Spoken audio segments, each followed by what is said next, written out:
श्री स्वामी समर्थ. नमस्कार स्वामी भक्तांनो. स्वामी भक्तांचे अनुभव या चॅनलवर मी तुमचे मनापासून स्वागत करते. स्वामी तुमच्या सर्व चांगल्या इच्छा पूर्ण करोत ही स्वामींचरणी प्रार्थना.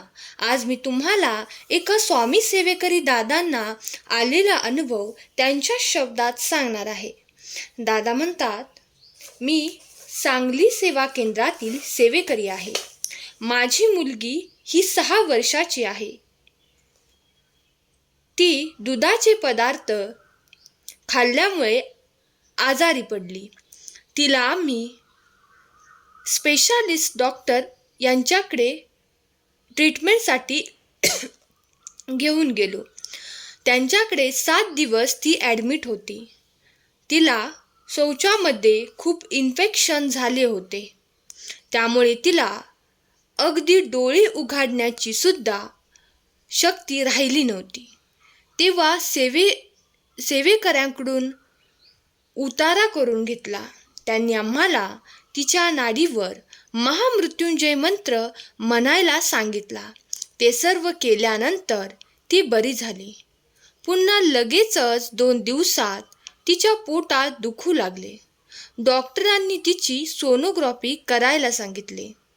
दादा म्हणतात, सोनोग्राफी केल्यानंतर त्या रिपोर्टमध्ये तिच्या पोटात 20 mm व 6 mm असे 2 पित्ताचे खडे आहेत असे सांगितले. 2 तज्ज्ञ डॉक्टरांचा सल्ला घेतला. त्यांनी ऑपरेशन करावयास लागणार म्हणून सांगितले. पित्ताशयाची पिशवी काढण्यास सांगितले. आता यावर कोणतेही औषध नाही, ताबडतोब ऑपरेशन करायचेच असे ठरवले. लहान मुलांचे सर्जन डॉक्टरांनी तिची ट्रीटमेंट सुरू केली.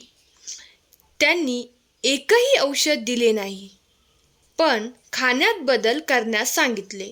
सर्व फळे, पालेभाज्या, दही, ताक, कडधान्य खाण्यास सांगितले.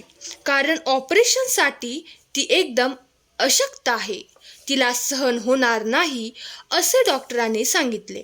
2 महिन्यानंतर विचार करू असे म्हणाले. तोपर्यंत आम्हाला दिंडोरी केंद्रातून सांगण्यात आले की ऑपरेशन करावे लागणारच नाही. तेव्हा आम्हाला केंद्रातून सेवा दिली व ती सेवा आम्ही मनोभावे केली. शंकराची सेवा व धूमावती मंत्र 40 दिवस करायला सांगितले. तसेच महामृत्युंजय मंत्र नाडीवर रोज 1 माळ सकाळ व संध्याकाळ करायला सांगितली. ते करत असताना आम्ही दोघेही महाराजांच्या पुढे एकच प्रार्थना करत होतो की महाराज, तुम्ही करता आणि करविता आहात, तुम्हीच पाहून घ्या. त्यामुळे त्यांच्यावरती पूर्ण विश्वास ठेवून ही सेवा करत राहिलो. आणि जेव्हा 40 दिवसानंतर आम्ही सोनोग्राफी केली तेव्हा पित्ताचे खडे नव्हतेच.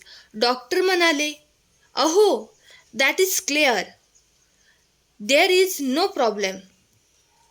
आणि हे सर्व शक्य झाले स्वामी महाराजांच्या कृपा आशीर्वादामुळे.